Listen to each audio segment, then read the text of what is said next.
सास, बहू और ताबीज। सुप्रिया का रोज किसी न किसी बात पर अपनी बहू तारा से झगड़ा होता ही रहता। दोनों स्वभाव से जिद्दी और अड़ियल थे। दोनों में से कोई भी एक दूसरे के आगे झुकना नहीं चाहता था। फिर एक दिन, तारा कहाँ मर गई थी तू अभी तक?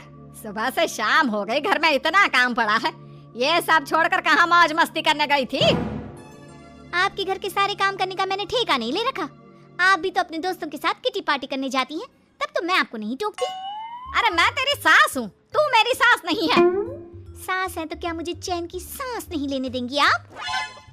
बहुत जबान चलने लगी है तेरी आजकल।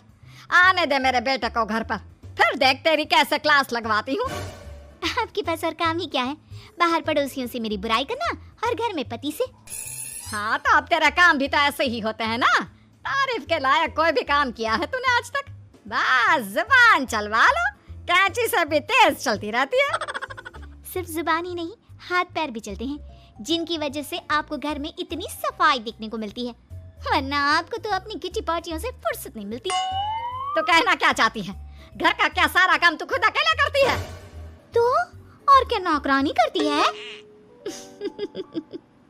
इसी तरह तारा और सुप्रिया में आए दिन लड़ाई होती।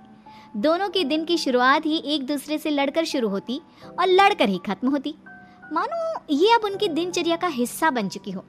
शाम को तारा का पति वैभव घर आता है। वैभव को देखते ही उसकी माँ सुप्रिया उसके पास आती है और कहती है, बेटा वैभव, अच्छा हुआ जो तू आज जल्दी घर आ गया। देखना तेरी बीवी सुबह से मुझसे लड़ी जा रही है। माँ की बातें सुनकर वैभव तारा को जोर जोर से आवाजें देने लगता है। क्या हुआ जी, इतना चीख क्यों रहे हो? तारा, तुमने आज फिर माँ से लड़ाई की? अरे लड़ाई मैंने नहीं की, शुरुआत पहले इन्होंने की थी। समझा दीजिए अपनी माँ को। मुझे कहीं भी आते जाते टाइम टोके नहीं, वरना मैं अपना सामान बांधकर मायके चली जाऊंगी। इतना कहकर तारा वहां से चली जाती है। ये सब क्या चल रहा है माँ? किसी दिन मैं आप लोगों के चक्कर में जरूर पागल हो जाऊंगा। आप लोग कभी प्यार से क्यों नहीं रहते? अरे वो हमेशा मेरी बातों का उल्टा जवाब देती है बेटा। अब तू ही बता मैं क्या करूं? तो आप उसे ताने मारती ही क्यों है माँ? वाह बेटा वाह, तुझे मेरे ताने दिखते हैं, उसका बात करने का तरीका नहीं दिखता। देखा नहीं वो किस तरह से बात करती है मुझसे? मुझे माफ कीजिए माँ, मुझे आप दोनों के बीच में पड़ना ही नहीं है। आप दोनों ही एक जैसे हो। इतना कहकर वैभव वहां से चला जाता है। वैभव के जाने के बाद सुप्रिया सोच में पड़ जाती है। धीरे धीरे समय बीतने लगता है और एक दिन सुप्रिया को पता चलता है कि उनके गांव में एक महात्मा ठहरे हुए हैं जो वशीकरण करना जानते हैं। तो सुप्रिया भागते हुए उन बाबा का पता ढूंढने निकल पड़ती है। इस बात की खबर जैसे ही तारा को चलती है, वो भी उस बाबा की खोज में निकल पड़ती है। अगले दिन सुबह, आज तारा और सुप्रिया दोनों ही बहुत अच्छे मूड में होती है। ना सुप्रिया तारा को देखकर कोई ताना मारती है, ना तारा अपनी सास से बेवजह उलझती है। दोनों मिल बांट कर रसोई में काम करती हैं। भाई तारा, जरा मुझे वो चाय पत्ती पकड़ाना। ये लीजिए माँ जी, क्या आप मेरे लिए भी चाय बना देंगी? अरे हाँ हाँ, क्यों नहीं। इसी तरह दिन बीतते हैं और दोनों का रिश्ता भी निखरने लगता है। ऐसे ही देखते 3 महीने बीत जाते हैं। आजकल ये मैं क्या देख रहा हूँ? अचानक आप दोनों के बीच इतना प्यार कैसे हो गया? एक दिन था जब कभी माँ आप तारा को ताने देते देते नहीं थकती थी, और तारा, तुम पहले तो कितना उलझती थी माँ से, तो अब ये अचानक क्या हो गया आप दोनों को? अरे यह सब तो एक बाबा का कमाल है, जिसने मुझे ये ताबीज दिया था। सुप्रिया के हाथ में बंधा ताबीज देखकर तारा चौंक जाती है। ये ताबीज तो उस बाबा ने मुझे भी दिया था, आपको अपने वश में करने के लिए। इसका मतलब तू भी उस बाबा से मिलने गई थी? आपकी हरकतों की वजह से ही मुझे जाना पड़ा था। ये सब क्या चल रहा है? मुझे तो आप लोगों की कोई भी बात समझ में नहीं आ रही। सुप्रिया वैभव को सारी बात बताते हुए कहती है, अरे जैसे ही मुझे पता चला कि हमारे गांव में जाने माने तांत्रिक बाबा आए हुए हैं जो वशीकरण करना जानते हैं, तो मैं बिना देरी किए उनके पास चली गई और बहू को अपने वश में करने की इच्छा उनके सामने रखी, जिससे ये मेरी हर बात माने। बाबा, मैं अपनी बहू से बहुत दुखी हो चुकी हूँ, वो मेरी एक बात नहीं मानती। आप कुछ ऐसा कीजिए बाबा जिससे मेरी बहू मेरी हर बात मानने लगे। पहले आप मुझे अच्छे से बताइए, आपको अपनी बहू से आखिर परेशानी क्या है? बाबा, वो मुझसे कभी प्यार से बात नहीं करती। मैं उसे एक बात सुनाती हूँ तो वो पलट कर 4 बातें सुनाती है। आप कुछ ऐसा कीजिए ना जिससे मेरी बहू सारी बातें मानने लगे। बाबा सुप्रिया की बातों को ध्यान से सुनते हैं और उसके बाद सुप्रिया को एक काले रंग का ताबीज देते हुए कहते हैं, ये ताबीज तुम्हें अपने गले में पहनना है और जब तक मैं ना कहूँ तब तक इसे उतारना मत। तो क्या इस ताबीज की मदद से मेरी बहू मेरे वश में हो जाएगी? सिर्फ वश में ही नहीं, इस ताबीज के कारण तुम्हारी बहू तुम्हारे आगे पीछे भी घूमने लगेगी। लेकिन बस तुम्हें कुछ काम करने होंगे। कैसा काम बाबा जी? तुम्हें अपनी जुबान पर काबू रखना होगा। उससे जो भी काम करवाना हो हमेशा प्यार से बात करनी होगी।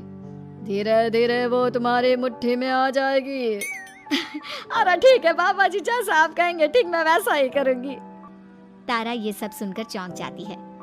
ऐसा ही कुछ तो मेरे साथ भी हुआ था जब मैं उस बाबा से मिलने गई थी। बाबा जी, मैं अपनी सास से बहुत तंग आ चुकी हूँ। वो हर रोज किसी न किसी बहाने मुझसे लड़ती रहती हैं। आप प्लीज कुछ ऐसा करिए ना जिससे मेरी सास सुधर जाए और मुझे बेवजह टोकना बंद कर दे। तारा की ये बातें सुनकर पहले तो बाबा सोच में पड़ जाते हैं। उसके बाद वो तारा को भी काले रंग का ताबीज पकड़ाते हुए कहते हैं, ये लो बिटिया, इसे अपने गले में पहन लो और जब तक मैं तुम्हें इसे उतारने के लिए ना बोलूं तब तक इसे उतारना नहीं। इस ताबीज को पहनने से तुम्हारी सास तुमसे प्यार करने लगेगी और दिन रात तुम्हारे आगे पीछे घूमेगी। ये सुनकर तारा बेहद खुश हो जाती है। बाबा, इस ताबीज का असर कब तक होगा? अगर तुमने मेरी सारी बातें मानी तो इस ताबीज का असर तुम्हें 2 दिन बाद ही दिखने लगेगा। उसके लिए सबसे पहले तुम्हें अपनी सास को इज्जत देनी होगी, उनके साथ प्यार से बर्ताव करना होगा और अगर कोई भी काम भी करवाना हो तो प्यार से ही बात करनी होगी। फिर देखना वो कैसे तुम्हारे इशारों पर नाचती है। ठीक है बाबा जी, जैसा आपने कहा है मैं ठीक वैसा ही करूंगी। इसका मतलब उस बाबा ने हम दोनों को एक जैसे ताबीज देकर पागल बना दिया। जरूर कोई ढोंगी बाबा होगा। इतने में ही बाबा भी उनके घर पहुंच जाते हैं और मुस्कुराते हुए उनकी ओर आते हैं और उनसे उनके हालचाल पूछते हुए कहते हैं, ताबीज का असर हुआ या नहीं? बाबा जी, आपने हमें एक ही जैसा ताबीज देकर पागल बनाया है। ऐसा कैसे? ताबीज ने अपना काम तो पूरा ही किया है। आप दोनों को देखकर लगता तो नहीं कि अब भी आप लोगों के बीच कोई खटपट है। खटपट तो नहीं है बाबा जी, अब तो मेरी बहू मेरी हर छोटी बड़ी ज़रूरतों का ख्याल रखती है, मेरी सेवा करती है। हाँ, वैसे अब तो मम्मी जी मुझे ताने भी नहीं देती और ना ही कहीं आने जाने में टोकती हैं। जानते हो ये सब कैसे संभव हुआ? कैसे बाबा जी? यह सब तुम दोनों के कारण ही संभव हुआ है। मैंने जो ताबीज दिया था वो सिर्फ एक धागा ही था। ये चमत्कार तो तुम दोनों ने अपनी जुबान पर संयम रखकर प्यार और संयम के साथ काम करके किया है। बिटिया, कुछ कमी तुम्हारे अंदर थी तो कुछ कमी तुम्हारे सास के अंदर थी, इसीलिए तुम दोनों को सुधारने और तुम्हारी गलती का एहसास कराने का यही एक रास्ता था।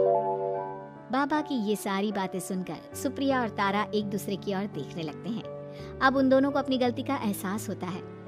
शायद आप सही कह रहे हैं बाबा, मैंने कभी अपनी बहू को समझने की कोशिश ही नहीं की। मैंने भी तो कभी आपकी उम्र और ओहदे का लिहाज नहीं किया और जो जब मन में आया बोलती चली गई। हो सके तो मुझे माफ कर देना मम्मी जी। चलो फिर अगर सब ठीक ही हो गया है तो बाबा जी अब आप भी वापस अर्जुन बन जाइए। वैभव की बात पर बाबा अपनी नकली दाढ़ी हटाते हैं तो उसे देखकर सास बहू हैरान रह जाती हैं। अरे अर्जुन भैया, आप? हाँ भाभी, आप दोनों के रोज रोज वाले झगड़ों से परेशान होकर एक दिन मेरे इस दोस्त ने एक प्लान बनाया और मेरी मदद मांगी, तो मैं इनकार कैसे कर सकता था। और देखिए आज उसका नतीजा हम सबके सामने है। सब जोर जोर से हंसने लगते हैं।